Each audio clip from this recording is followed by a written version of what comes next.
Hello, Herlaters. It's Erin Foley back in the booth talking women's sports. My booth today is a hotel by the Miami airport. It's been a crazy couple of days. I flew in on Friday and went to Unrivaled. Oh my God, it was an amazing experience. I'm going to try to do more, videos about Unrivaled and the WNBA trades. I mean, every day I wake up, I'm like, wait, what? Who? Where are they going? A friend of mine was like, Erin, do these trades usually happen? I'm like, no, complete teams don't go to other teams. Like it feels like everybody's roster is like on fire. But I will be posting as much as possible. Tomorrow, I start a 7-day cruise with Atlantis events. It's going to be 5,000 gay men and Erin Foley. But I'm so excited for this episode, and I'm so excited to be back talking sports with you. You have some bucket list guests, and today's list is absolutely at the top of the bucket list because it's Brandi Chastain. I mean, can you stand it? I can't. I'm sitting down. I had to bring that back because I'm so obsessed with that. Okay, so here's how it all went down. And if you don't know Brandi Chastain, just hit pause, Google her, and then come back. But I'm pretty sure everybody listening to this podcast knows the legend, I should say, of Brandi Chastain. Okay, so I text my buddy Tish Venturini, and she was on the 99er World Cup team. She also sat down for me and we did a podcast together. It was episode 269. So go back and listen to that if you haven't heard it, because she was a fantastic guest and she had a lot of great stories. And we talked a whole bunch of fun, nerdy fun soccer stuff. So I text her, right? And I said, listen, is there a world where you could connect me to Brandi? Not a problem if it is, listen, here it is. We've got fires in LA and the Trump administration. I'm going to use that administration loosely. And I'm like, well, why not just go for it? You know what I'm saying? This is how I'm going to live my life from now on. Just who cares? And so I call Tish. And she goes, yeah, hold on. Love to, try to connect. I know she's super busy, but I'll try. I'm like, fantastic. About an hour goes by and she texts me and she goes, here's Brandy's contact info. Give her a call.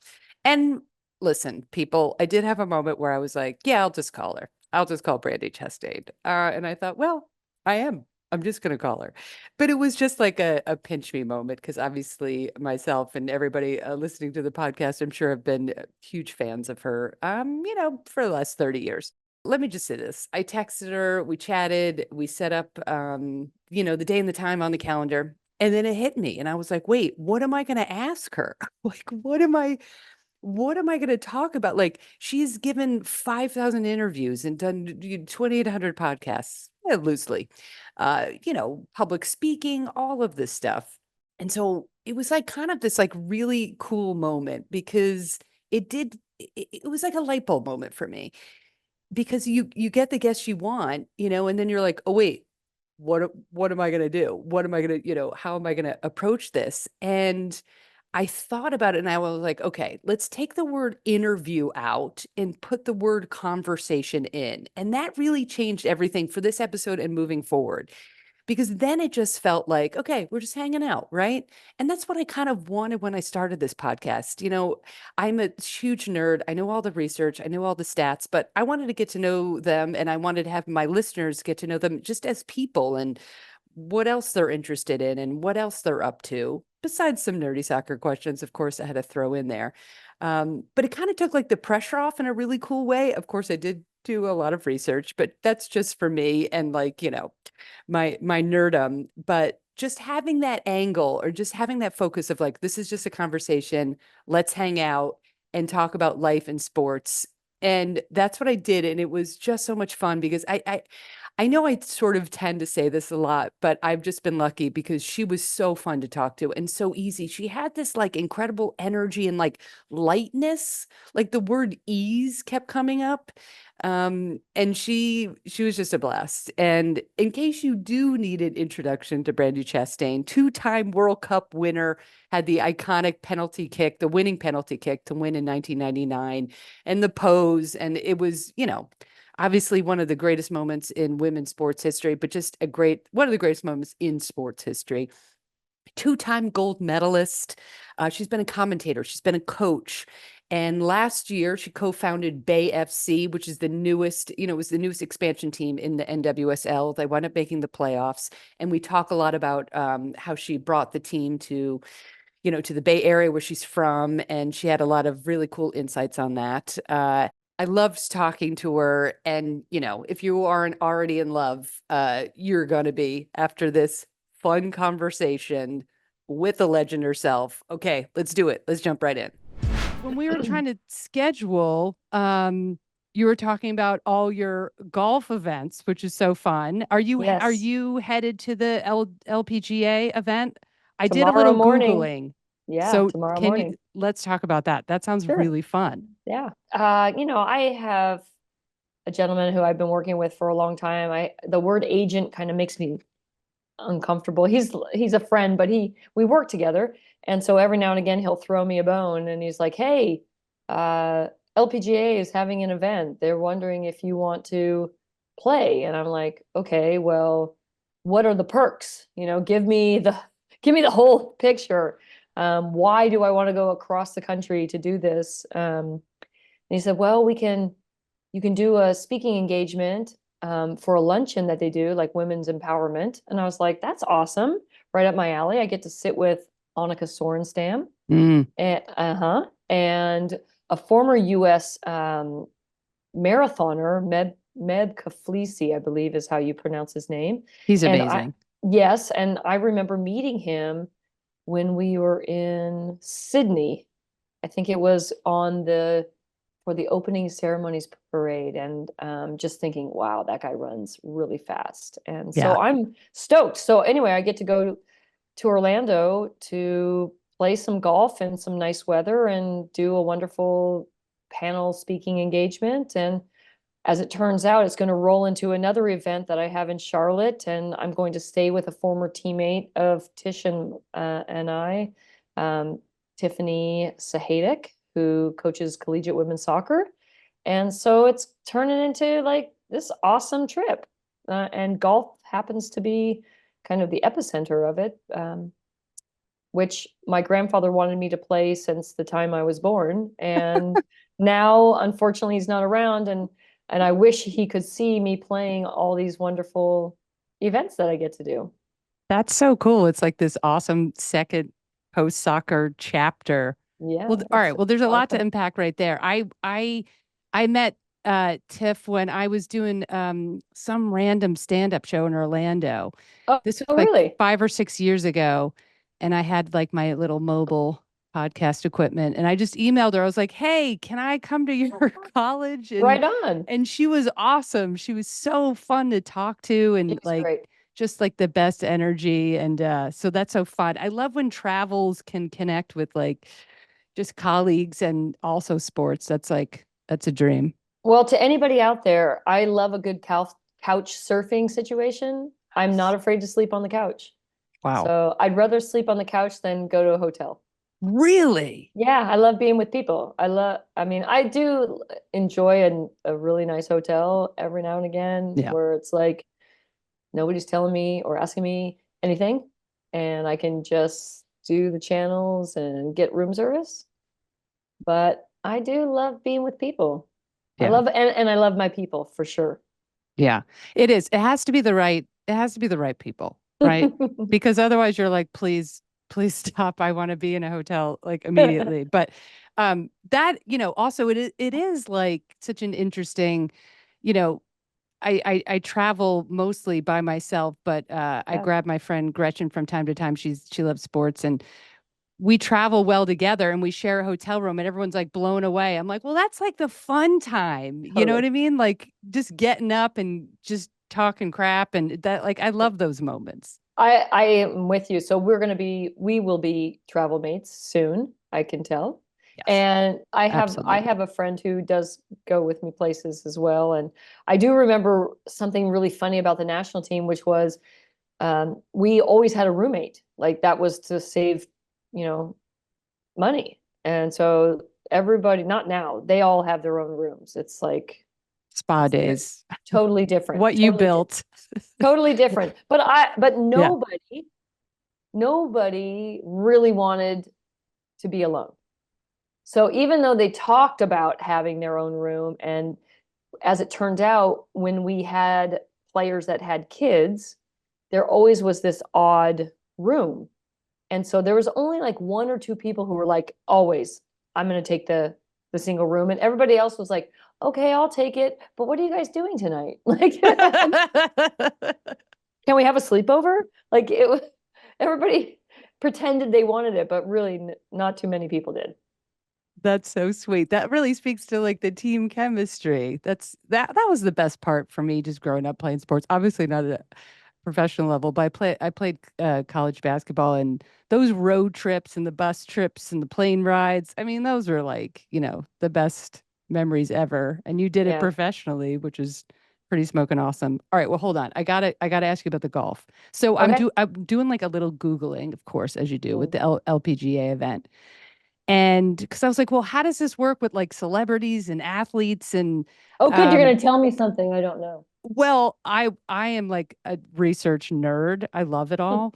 Um, but in case you didn't know, the other people are Don Cheadle. Do you know who Uh-huh. you're playing with? Blake Oh, Griffith. wait, he's in my group.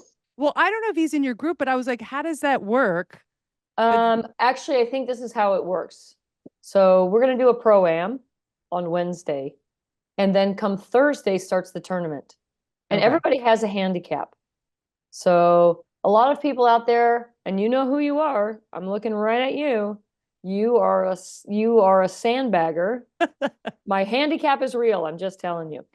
So I think everybody will have their handicap, and then they'll play to their handicap. So you play the first round, and then you probably get put into a group that's at your score.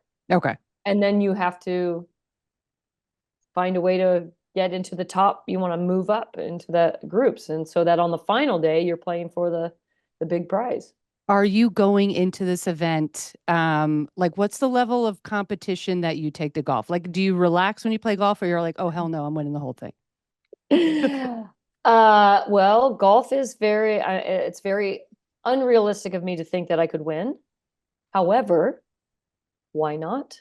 Why not? So yeah, so for me, it's like, why not? So I go in with a certain level of competitiveness with myself, eh, knowing that I have a standard of like, okay, I know I can hit the ball well enough to score decently.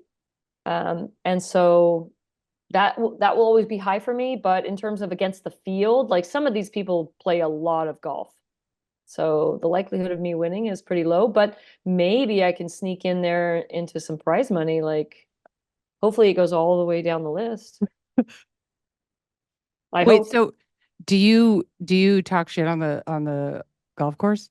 I mean, you have to save your shit talking for the right time, Yeah. Erin. You What's can't what's your just go-to? you can't come out of the gate with shit talking. It's like the first Although hole. although there is a certain degree of mental warfare that I enjoy tremendously. Please discuss. Um, like, you know, internationally, most of the teams obviously don't speak your language, not all the time, but English is quite universal.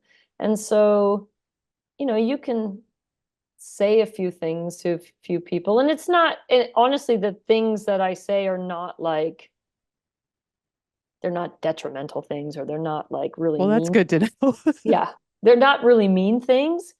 It's more like, I got you. Uh, Oh, you're not going to win this game, or you're never going to win this matchup, or, like little things like that, you know. So maybe I'll have to pull out one or two little somethings like that if someone's, yeah. Well, I love that you've got some stuff in your bag that can really it, break another person's spirit on the yeah, golf it's course. not very nice. It's not very nice. So um Did you do that when you were playing soccer? yeah. Nice. I Okay, wait. did. I Did any did, but was there retribution? Like give me a story. um no, I wouldn't say that. I mean, I think I would say I don't feel like I was the instigator. I'm not the instigator. for the most part. I had one real good battle royale with this player from the University of Portland, to be is going to stay nameless, but she just she was in my head all the time, and mainly because she would just kick me when the ball wasn't present. Like literally, it was Oh, like she was trying to have this mental warfare with me from a physical perspective, and I was like, "Oh, okay, how long can I handle this?" And I finally got to my breaking point. Everybody has a breaking point. Zidane, I don't know if you know, there's a World Cup final, and the player opposite him from headbutted Italy, him, right? The yeah, headbutt. Oh, I was yeah. watching that. So Zidane Yeah. ended up headbutting the guy because the guy was just in his head. He was talking to him and saying really derogatory things about, I think, his mother or his wife. And like, I mean, that's nasty. Like, that's not what I'm doing. Like, I'm not doing stuff like that. I'm just playing around. Wait, what was your breaking point? Did you clock her? What happened with the Yeah, port? Oh, I yeah. did. Yeah, I waited. Nice. I waited for the referee to turn around and run away, and the lines person to look the other way, and yeah, I gave her a good socking. I'm not proud. I'm Nice. not proud of it, honestly. Well, It was she probably brought one it of on. it was one of my weaker moments, and I think about that moment. I think, okay, why didn't I handle that better? And then I thought, well, why did I have to handle that better? She was like, Yeah, she started it. yeah, she Whatever. started it. Yeah, so I'm in for self-defense. Maybe I don't know if that qualifies, but It absolutely qualifies. She could have been carrying a weapon. We don't even know. We don't I mean, even who know. knows what could be in her sock? It could have been, she Yeah. could have had one of those shifts. Is that what you call them in prison? Whatever. Did you say shiv? I think Shiv. I said shift and I knew it was It's wrong. it's a shiv, and I shouldn't know that, but I do. This is part of the problem. I have got like perimenopause brain, and I'll say a Mhm. word, and my partner Sarah, I'll say a word, and I'll go, "That's not right," and then she will just say the right word. So Well, when I don't have her next to me, I'm like, I know that's wrong, but I'm just gonna say it. you know what? That is great self-awareness. Yeah. And I will say tremendous confidence, which most women need, lack. Because even if you're not 100% sure that's the word and you say it confidently, Yeah. it could work. Well, I think now it's gonna be shift from now on. Hey, I'm taking out my shift. Don't mess with me. Don't mess They'll with be me. like, they'll be like, oh, she's crazy. Oh, we don't know what she Yeah, has. she's capable of anything. Maybe there is a shift. We Yeah, don't even know what that is. Yeah, exactly. whatever. Shiv, Exactly. shift, whatever. I Exactly. got excited when I was looking at the celebrities that you're going to play with because Oh, good. one of them is AJ McLean from Backstreet Boys, Oh, which wow. begs the question: Are you in sync or Backstreet Boys? This is the hard hitting questions people Man. listen to the podcast for. I'm an equal opportunity listener. Hmm. I will say. I don't have favorites, to be honest. I like it all. I Okay. like it all. I like it all. I'm Uh, very pro Backstreet. I love oh, NSYNC, but I mm. feel like I'm 20 again when I talk about the bands. But back in the day when I was dancing the night away, and now I have a bad back, I was Backstreet Boys. I was like, Okay. ooh, my God, Brandy's gonna be playing with the Backstreet Boy. Um, That is very interesting. really I'm random. I'm looking forward to that. Yeah. I will sneak a picture and I'll send And it to text you. me immediately. Yeah. Say, hey, we're here. I didn't find a shift, but I found a Backstreet Boy. So I love combining that you combine the golf with the speaking engagements. Yeah. Is the when you speak to these groups, because I know you do a lot of speaking, just curious, like um is it like, how to kick ass in life? Like what are the themes? Since you've kicked so much ass in life, is that tell me about that. Yeah, kicking ass is one of the themes we could have. Actually, it's up to them. Whatever it is, if their conference or their annual general meeting or their luncheon, whatever it is that they feel is significant to their group, and maybe they've had a hard year and they want to talk about the comebacks, or they want to talk about being strong in face of adversity. It could be any one of 100 things. So it really depends. And I think sitting with Annika and Meb, it will be a lot of, maybe championship mentality. Maybe it will be, a big moment. What happens when something's on the line, and how do you prepare or how do you handle that? So I'm looking forward to it. What I love about these things is I do mostly stand alone, but I also get to do panels. And so for me, listening to the panels is always really, really fun. I was actually just showing my son a picture of a panel I was on recently, and then I sang the song, "One of these things is not like the others. One of these things just doesn't belong."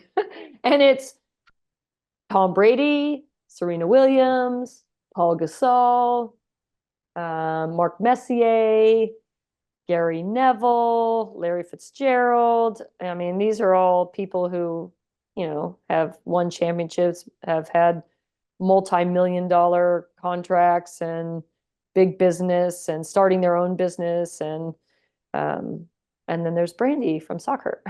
Okay, well, you're being Well, ridiculous, and no, now I'm going no, to step in and say you're being ridiculous. no, but the reason why I say one of these things that doesn't belong, which I actually, um, this was an aha moment for me, Erin, and I'll tell you why. Because I think at first glance, I felt very intimidated. Like it's going to be like sitting on this panel, and the experiences that these people have had are quite tremendous. And I thought, but what's really significant about me being on the panel? What does distinguish me from them is I joined an endeavor that didn't exist. Yeah. And so that's pretty cool. And so I got to bring that to the discussion. And I thought that was, what is it like when you don't have a pathway in front of you and there isn't this established structure that will tell you how it's going to go, and you get to just plug yourself into it. And so that was pretty uplifting and enlightening in that moment. That is an incredible perspective, because if I'm looking at that panel, absolutely. I mean, listen, they're all superstars.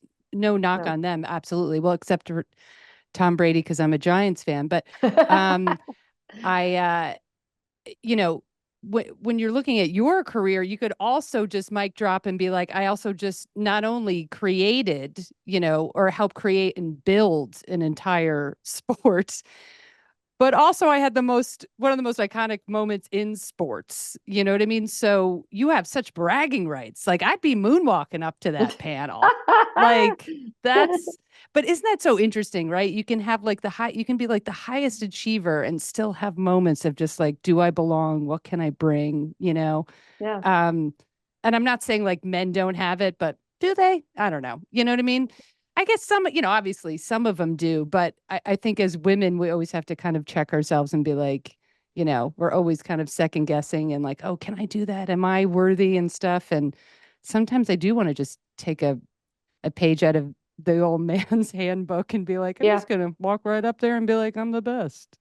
Yeah. I tell a cute little story about when I was probably 8 or 9, and I was down at the playground playing basketball with a friend of mine. And my brother also was down there, who was 2.5 years younger than me, playing with one of his friends. And we were playing, and I always felt quite comfortable, confident, and at times superior on the playground, to be honest with you. Like athletics just fit with me. Like Yeah. that was my jam. And so it wasn't that I wasn't self-confident, but I saw him make a simple basket. I mean, it was like he wasn't in the NBA final, for God's sakes. You know what I'm saying? And he like threw his hands into the air, and then he like pounded his chest, and he was like, yeah, like he had just done something so spectacular that the whole world needed to hear it. And I thought to myself, well, I don't ever feel like that, or I don't like I've never seen somebody like me do that. Mm. And that was kind of a moment where I really sat and contemplated that, about like, what does that mean? Why does he have so much confidence? And I kind of packed that away in the back of my head. And I think, I don't know how long ago it was, probably a couple decades or more. Um, I can't even remember if it was pre or post 99, but I just remember that moment thinking, if only we all could have that type of confidence. Not boys, not, not Yeah. just boys or men, but every human being could feel that way about the good things that they do. And so just to give away a little bit of what I do say to most groups that I talk to, talking about this idea of celebration as something that belongs to everybody. And it doesn't have to be at the World Cup final. It doesn't have to be that pitched the perfect baseball game or you made the final touchdown, or it can be small things. And I just think that that concept of, that I did that, right? I did that. And when you recognize that, what I've come to understand with those moments, from either experiencing them or just watching them, throughout sports, is when you recognize those moments, they're really contagious Yeah. and they make people feel like, okay, like I can do that, like, all right, it kind of opens the door for some people, like you said, like, why don't women do this? And have this kind of feeling. And so that for me was kind of a revelatory, like, this is important. This is something that I must underline, bold. I put exclamations at the end of it, and I make sure I share it with people because, your greatness is significant.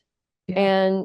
And the beauty of it is sometimes we don't really know when that moment's going to be, but if we're ready to be a leader like Carla was for me during the World Cup after I scored the own goal in the quarterfinal, who knows? We never would have got to the penalty kick, if she didn't show up. So I think, that kind of readiness that athletics puts us in to take on the opportunity to celebrate or to score the goal or to come up big in the presentation, whatever it is really important. Oh, it's that's huge. It's so well said. I remember having this like when I started doing stand up and a friend of mine's like, "Oh, or I think it was like a stand up manager's like, "Oh, you should start acting." I'm like, I literally have never had an interest." And so I like got shoved into this acting class in New York City, and I just happened to stumble on he's a lifelong mentor and friend.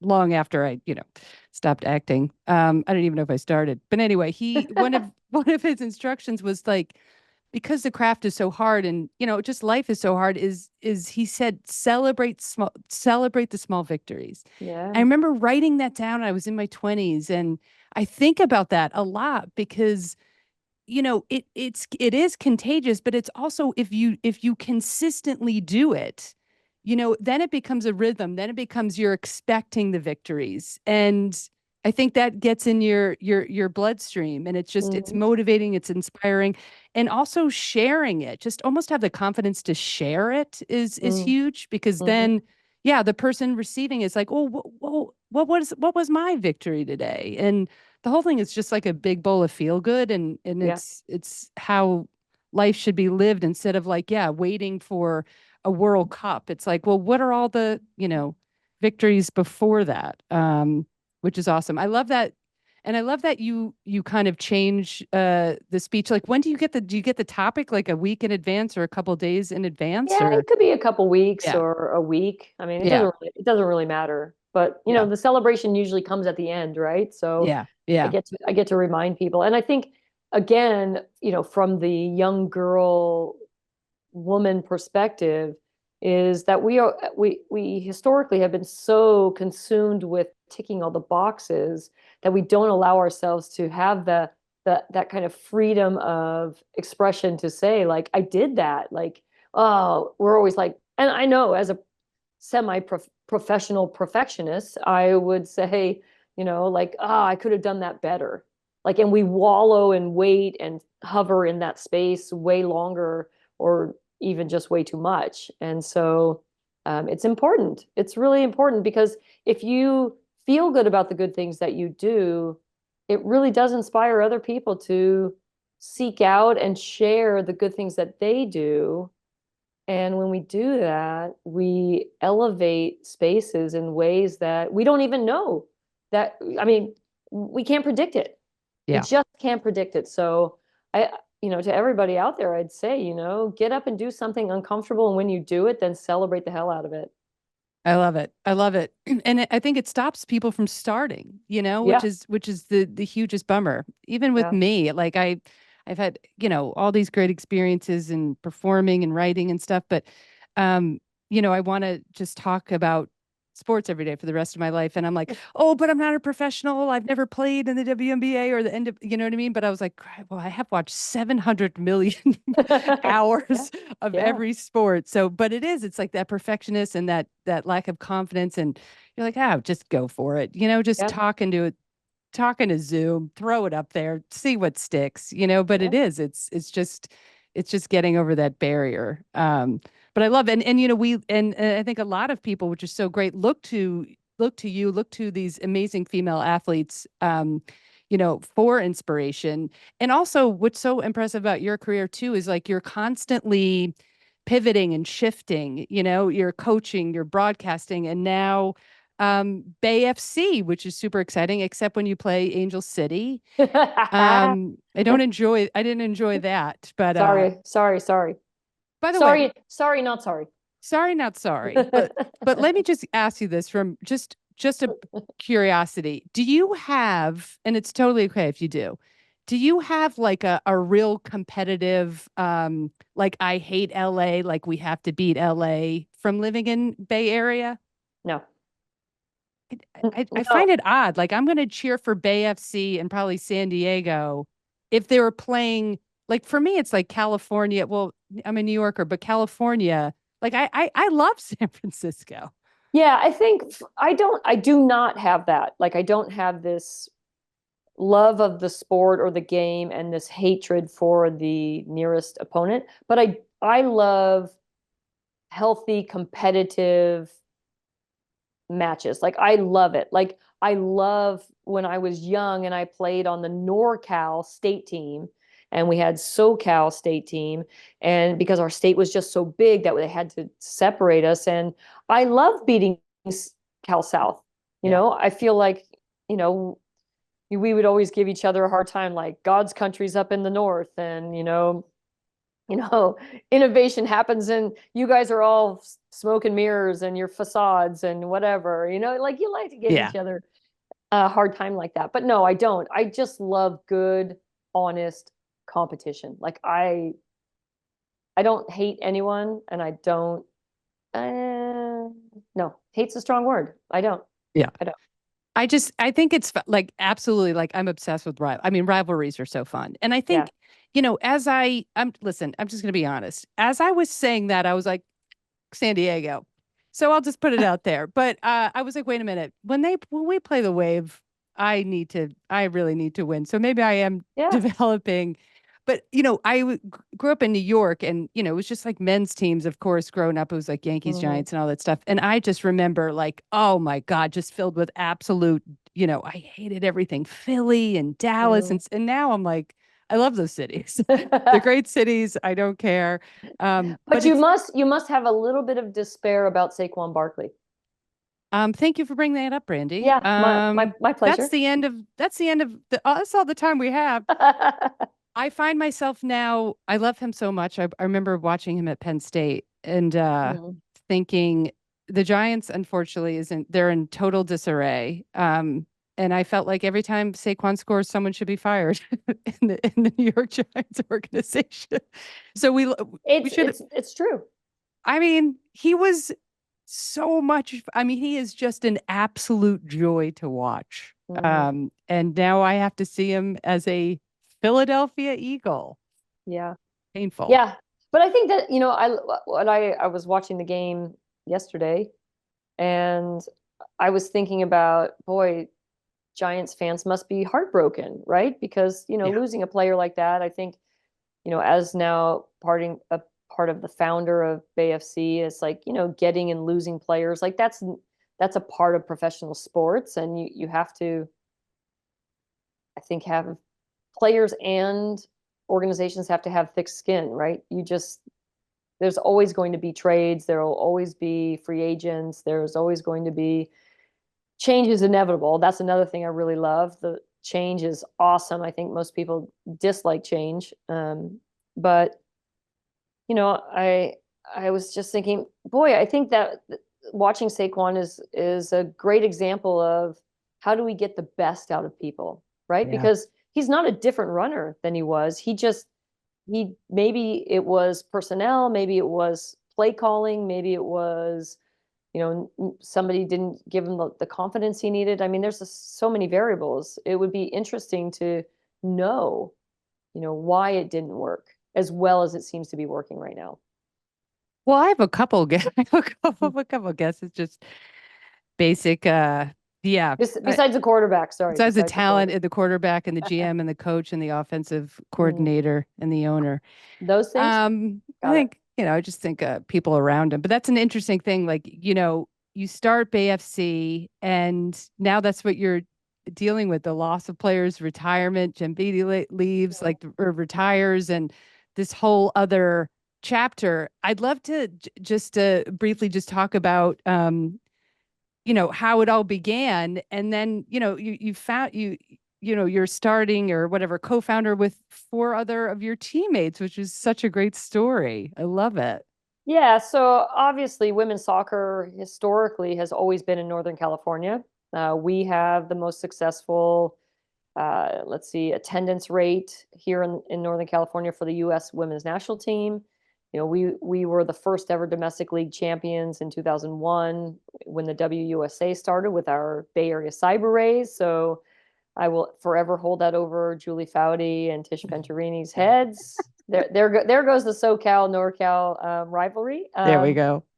But Tish was actually on my team, so I won't hold that against her. Sorry, I misspoke on that. Tish was on my team. That's why we were so good, because she was in the midfield. Jesus. Anyway, so I think soccer has a place here. It always has. It was present in the 70s when the NASL, which is the North American Soccer League, and the San Jose Earthquakes, when Pelé was playing, Beckenbauer, so many amazing international players had played their club football and then international careers, and then they came to North America. And so as a young girl, I started watching soccer in person and seeing those players. And so I always kind of gravitated to my cohorts, which were those international or immigrant groups that played soccer, pickup games and what have you. And so I knew soccer belonged here. They love soccer. I love soccer. Everybody would ask me, why are you wasting your time with soccer? Like, nobody likes soccer. I'm like, yes, we do. We do like it, as a matter of fact, and we don't care if you don't. It's big. It's big in the whole rest of the world, And so I think what happened after WUSA and then WPS, I believe, was our next iteration of women's soccer, which was 2009, 2010. And then NWSL started after that, and we did not have a team. And if you look back historically at all those teams, they were done mostly by individuals. They were owned by individuals, and their daughters might have played soccer, and so there was kind of a soft spot in their heart. It wasn't charity, but it was charitable, and that they were going to spend their resources from their well on women's soccer because their daughters needed to see people that represented them, in this space. And so it was never going to work business wise. It was just never going to work, even though the talent and the level was really high. We had undoubtedly the best league in the world. It just wasn't going to work from the financial point of view. And that's what's so different about NWSL now. And I think part of the reason why we have now re-engaged with women's professional soccer here in Northern California and in the Bay specifically, because it's a business. And the people who do sports business understand how lucrative sports business can be. And women's sports is the deepest, richest well of intellect, talent, capacity. Um, Everything can happen here, because it's been so untouched. It's unblemished. It's a blank canvas. It's like, what do we want it to be? And we've, our group, the 99 group, we're not the first ones on the scene, but we came at a time and with a group of people who got it, right? And so I think we're starting to really see that obviously through, the young women like Caitlin Clark. And Caitlin Clark, I love because she's the first to say, like, listen, there's a lot of women in the WNBA that came before me who deserve your attention. The second time. 27 years. And Yeah, even before exactly. that, all the Yeah, international play, they couldn't even yeah, had no opportunities to play in the US. Yeah, right. I know. Yeah. So I think that's, and when Angel City was, I think, really partly the impetus for Bay FC being created, because when myself and Leslie and Allie and Danielle and others heard Angel City was going to be coming, we kind of looked at each other and said, why are we not doing this? Like, why don't we have a team? This place loves women's soccer. It uplifts women's soccer constantly. We've had national champions here in the Bay Area collegiately at two universities, like 20 minutes away from each other. Like, there's talent here, and we need to bring this back. We really value this place and the people that live here and our communities, and we wanted to give that back. That's awesome. Also, what I'm hearing is you were inspired by Southern California. I will admit, yes, I think a lot of what they're doing is very inspirational. I think, the ownership and the process of giving back to the community is really speaks to me. Like, as a co-founder with Julie Foudy and Marlene Bjornsrud, who was our first GM for Cyberrays. We started the Bay Area Women's Sports Initiative 20 years ago this year, and the need to keep and uplift women in the community has been real for us for a long time. So yes, I'm grateful to the Southern California folks for sticking their neck out, and hey, they got in at the right time. I'll tell you, they They got a hell of a deal. Wow, they got Yeah, a crazy good deal. yes, Yeah, they no, did. listen, as a now a 19 years in Southern California, anything we can do to help Northern California, you just anything we can do. I No, will it's call just you. it's so great that there's so many for U.S. women's national team players create a team. It's awesome, and I know ACFC has had some ownership issues and, but still there's so many players that came together, to help build that team. It's great. The community outreach. I always say Yeah. that about ACFC. I have season tickets and what they've done with the community. And I mean, I say this every podcast, but there's nothing more special to me than seeing little girls in Yeah. jerseys. Little boys in jerseys. But Yeah. when I was a little girl, I had, just these like NFL, you Yep. know, probably, have them using cocaine on my wall and I didn't even know. And now we can have all the, well, I had Lawrence Taylor. Um, Good you know, old Lawrence Taylor. but yeah, just see all of them in your jerseys is like, just the greatest thing ever.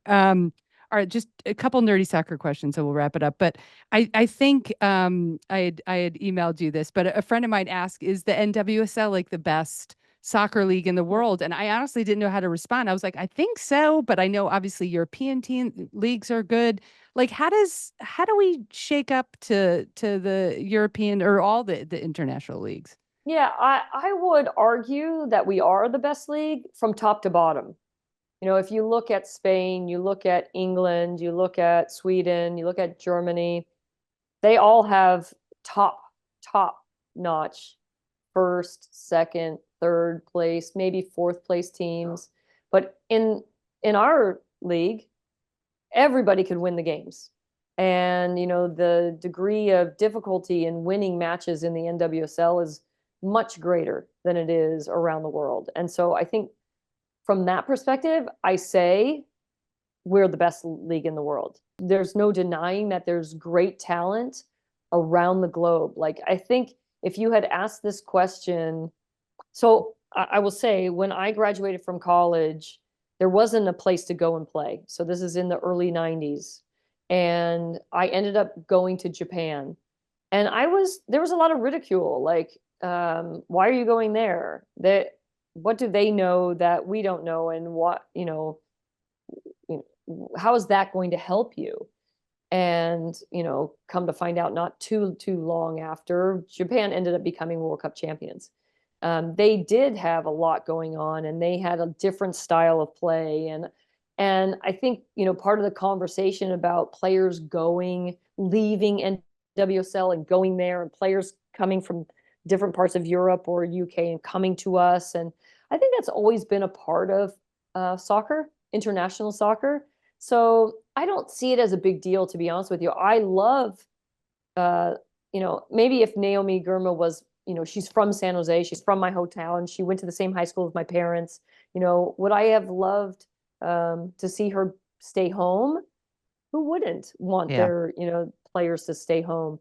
But I also think that there's something amazing to be gained that she's going to bring back to the national team that will be priceless.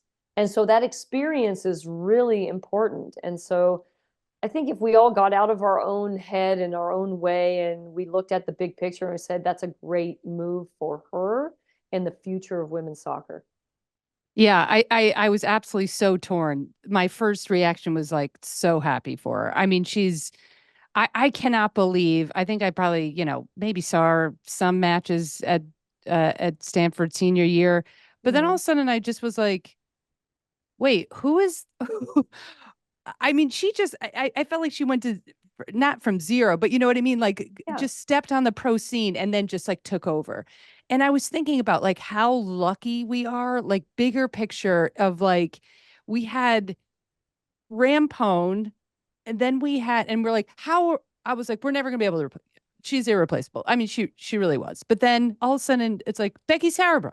You're like, oh my God. And then she leaves. I'm like, well, we're never gonna be yeah. And then this is the Mary Foley worst nightmare. I'm always just like, oh, it's all over. And then Germa, and I'm like, so we're just like now everyone's just like, our new obsession. And it's just like, it's just disappointment that I won't be able to see her, play, live like all the time. But yeah, for the national team, I'm like, okay, yeah, absolutely. The experience is going to be incredible. I think what it is for me, and I can't speak for everybody, but sometimes when I see these big names, leaving, and of course we get big names, which is Yeah. amazing. Um, I think because there's so many iterations and just, this sort of tenuous nature of women's sports, but maybe not so anymore. You think, oh God, this is bad for the league. It's going to fold. It's all coming down. I think there's just moments of anxiety given the history that makes me a little fearful when a big name leaves.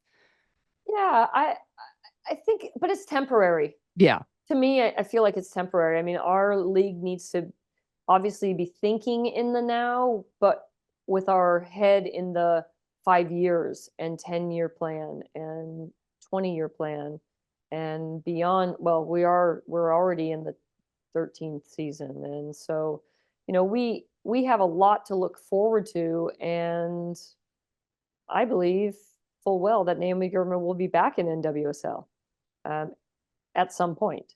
Yeah. And so I'm excited personally for her, having had an international experience myself. I think it's a life experience, affirmation. It's a way to learn and grow, and you can't do it any other way. You have to experience it. So I think for our league, I think we do have kind of that reaction, but we also have to keep doing the best jobs possible as well, right? We have to make our league irresistible. And one way that we're going to do that is we're going to have to elevate salary cap, or maybe, dare I say, like, not have a salary cap. And I think that's the way of professional sports. It's not you know, and or have a more reasonable salary cap, you know. Yeah. Everybody needs to have a living wage. I was actually having this conversation, you know, when you have the top 3 or 4 players making great, wonderful, life-changing money, and then you have 15 players who have 2 jobs. Like that's not, we can't do that.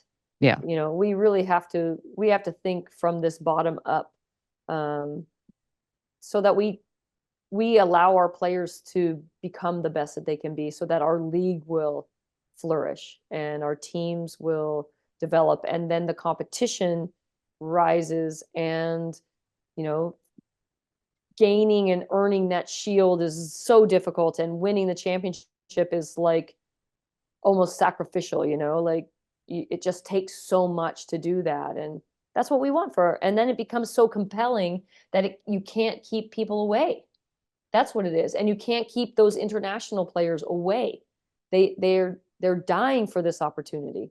I mean, just think of how many, obviously this is a good league, because if you're seeing all these international coaches coming here, they wouldn't come here if it wasn't better, if there wasn't more opportunity, if there didn't seem something worthwhile. So to me, that's one indicator for sure that we're going in the right direction. Oh, absolutely. I mean, I'll never forget like opening night of ACFC. I thought I was like, this is heaven. This is like what every soccer fan and I just kept saying like, if you are a player, you know, and I know there's amazing atmospheres, you know, throughout the league. The league to me is in such good shape. I mean, I've gone to so many games like in different cities and it's all just so fun and but that opening night for ACFC is going to that'll go down as like one of my all-time favorite sporting Mm. events because or just moments to see like 22,000 people and in LA it is hard to get everybody in one space on one page and On it time was too. on time. Oh my God. It was just electric, you know? And Yeah. I thought this is an expansion team and San Diego blew it out of the water and AFC, like, you know, you're first year expansion, you make the playoffs. I mean, it's so, yeah, I think, you know, the energy and excitement. And I think it's, you know, hopefully more and more like well run and invested. It's just like, you know, Yep. on it's already arrived, but I just think every year is just better and better. It's just, yeah, I just kept thinking, God, if you're a player, I think if we can get our stuff together internally, I think ACFC is like, who wouldn't want to play? It's like a packed, awesome, amazing Yeah, stadium, you know? And so exactly. that's super fun. This is totally random, but I have to ask because it was making me laugh. I have a twin sister and we're like obsessed with the Amazing Race. And we always thought we'd be Oh. like great on the Amazing Race. And then and we decided we would be terrible. But anyway, that's a different story. Uh, but I was like, okay, wanted to ask you like a teammate question. And I thought, all right, so you're on the Amazing Race and you have to grab, you know, you have to grab a partner. What former player do you go with? US Women's National Well, Team player. one player in particular came to mind right away. I would trust and choose any of them, just so you know. They're Yeah. also very talented, and they understand competition and being in the moment. But one player in particular, I think most players would choose because not only is she capable physically, not only is she, you know, sophisticated intellectually, she just has this calmness about her that's like, don't worry. And she doesn't come across as somebody who gets really overwhelmed by things, and she's up for anything. Which, saying this is such a surprise to me because I knew her ever since she was a freshman in college, and she was the shyest, quietest person. And as a mother and a grandmother, she's wild. And that's Joy Fawcett. She would be my number one pick for sure. That would be that would be like there should be like a fun celebrity Amazing Race. I Maybe there is, but or at I least an would love athlete it. version of Amazing Race. Joy and I would, You guys I would think crush it. we would have so much, we would have the Yeah. most fun, and we would enjoy every pitfall and, you Yeah. know, challenge. And I think it would be a good duo. That would be a great duo. Yeah, I was talking to my twin lives like 10 blocks away. I'm obsessed with her. And we're talking about the Amazing Race the other day. And then we just started laughing because we're like, oh, we both wear contacts and how are we gonna how are we gonna get our contacts in? We're vegetarians. Well, except I love turkey sandwiches. And Megan's got like no sense of direction. I've got a bad back from college basketball. I'm like, maybe we shouldn't put our Oh names my in. God, that is hilarious. I say go for it anyway. Yeah, And why if not? you're putting your name in, can you put Joy and mine in at I the same? will put Joy and Brandy's name in the Amazing Race. I think we're in this incredible, amazing period of time for women's sports, and just kind of wanted to get a closing thought of like, are you a Valkyries fan? Are you WNBA? Are you like taking in as much women's sports as possible? What's I your am I am yeah? itching for the first day. I'm actually going to go to their opening practice.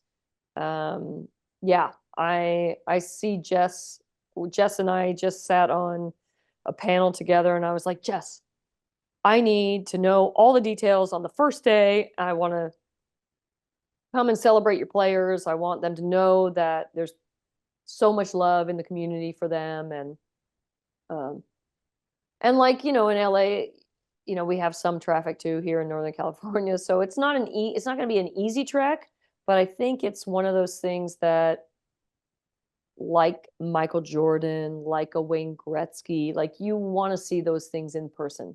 Like they are I've seen Steph Curry many times and it's just a phenomenon. And I think to see women's professional basketball here again, we did have Jen Azey, who was Oh yeah, incredible. incredible. Yeah, and we had basketball here for a long time, and so I think to have both women's soccer and basketball in our landscape of championship, you know, champions come to the Bay because this is where we all play. Like we're champions here. We've won World Series, we've won Super Bowls, we've won domestic league championships for men's and women's soccer. Like we do championships here. And so that's what I want to support for the Valkyries and the WNBA because we love basketball Oh, and it's women's yeah. sports.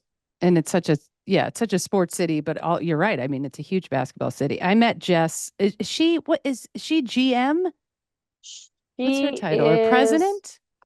yeah, I don't know. I'm not a titles person, so I never look at that Let's stuff, just but say whatever. she's the boss lady. She's the Let's just boss say lady. boss lady. Yeah. I'm at the WNBA all-star game at a bar. People are introducing themselves. I just started talking to her, blah, blah, blah. And I go, oh, do you like basketball? Like, I don't know. I had no idea who she was. And we're just talking hoops. And then she goes, I go, what do you do? She goes, oh, I'm the president of the Valkyrie Well, but do you know what she did before that? Angel City. Yeah, there you go. She And was I with was like, Angel oh, City. wait, you're like, you know what I mean? And then my head Yeah. exploded. And then I had to like act normal. And I was like, well, too late, too late. Okay. Well, thank you so much for coming on. Listen, on behalf of the entire population, which I got permission, I can speak for everyone. Seriously, just a huge thank you for building the game, for growing the game in US and globally, and just for inspiring us to whip off our shirts and really go for it. You're just an icon, and it's just so nice to finally meet you. You've been on the Erin Foley bucket list for a very long time. Well, I'm super grateful to be sitting with you, Erin, and I love that you've taken on this endeavor of having a conversation about women's sports and the beauty of it and the fun of it. And to be honest with you, I will not take all or most of the responsibility of what's happening now, but I do love it very much. And I love it every day more and more. I mean, honestly, it keeps me up at night. It wakes me up in the morning. Anything I can do to support young girls and women in sports and specifically soccer, I'm so in for, and I love it every single day. So I find myself to be a very fortunate person. Brandi Chastain, everybody. I mean, how cool is she? Let me just tell you this, too. Before we started the interview, she was just like casually hanging out on Zoom, and her son popped in and said hello. And then she was like, hey, to her son, she was like, hey, there's a box in the other room. Could you get your stuff out of the box? And like, she was just like being a mom and being so chill. And sometimes you forget these icons are just real people having real lives, and she's being just momming so hard, as they say. So gosh, what a pleasure. I felt so lucky and grateful to talk soccer with her and just talk about life and golf game and Backstreet Boys. The whole thing was a lot of fun. I did forget to say this at the top. I did do a show in Fort Lauderdale on Saturday night, and I just wanted to thank everybody for coming to the show. It was a sold out show. There were some Herlighters in the crowd, which I loved meeting. So thank you so much this was the start of the tour heading into the cruise ship. So starting with a lot of momentum and a lot of fun energy. So thank you for that. That is our show. Leave a review, please. I love reviews, 5-star rating. Tell your friends, spread the good word. We got a lot of really fun guests coming up. And, as always, can't thank you enough for your support. And fans, friends, family, have the best week of your life.